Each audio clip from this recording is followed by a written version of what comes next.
क्योंकि वो संदेश देना चाहते थे कि टेररिज्म से मुक्त हम कश्मीर को नहीं होने। मैं आज इस सदन से उनको संदेश देना चाहता हूं, जितना हो सके उतना प्रयास करना। कश्मीर आतंकवाद से मुक्त होकर रहेगा और होकर रहेगा। ये नरेंद्र मोदी का संकल्प। मान्यवर, 23 अप्रैल को, इसके पहले कल भाषण में कहा, वहां पर आज भी बोले, मैं बैठा था, कि 24 अप्रैल को मोदी जी चुनावी सभा करने गए थे।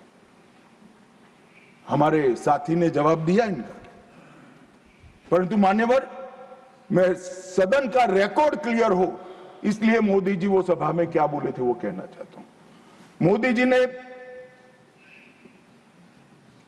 24 अप्रैल को बिहार की जनसभा में जो कहा था वो चुनावी सभा नहीं थी।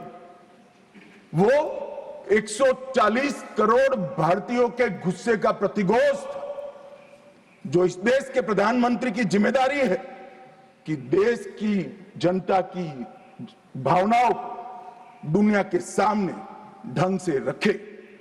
मैं कोट अनकोट उनके भाषण को पढ़ता हूं। मैंने 22 अप्रैल को पहलगांव का यह हमला केवल निहत्थे पर्यटकों पर नहीं बल्कि पूरे भारत की आत्मा पर हुआ एक दुस्साहसपूर्ण प्रहार है। आतंकवाद के प्रति दृढ़ और कड़ा रुख, आतंकवादियों और इस हमले की साजिश रचने वालों की कल्पना से भी बढ़कर उनको बड़ी सजा दी जाएगी।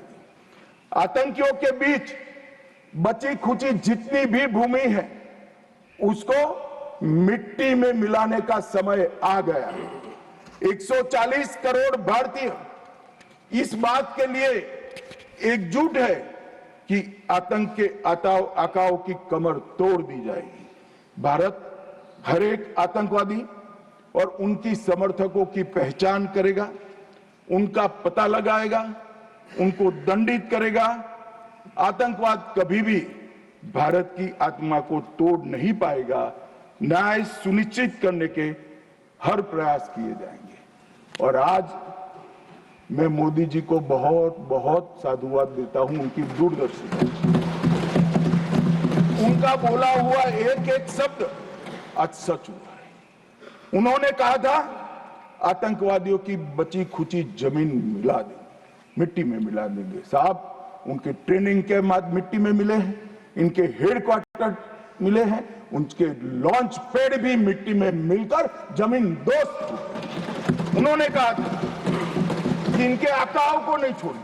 मैं बाद में लिस्ट पढ़ता हूं। इनको भेजने वालों को भी हमारी सेनाओं ने मिट्टी में मिला दिया। उन्होंने कहा आतंकवादियों को भी नहीं छोड़ेंगे। ऑपरेशन महादेव ने वो तीनों आतंकवादियों को समाप्त कर दिया। मान्यवर, ढेर एक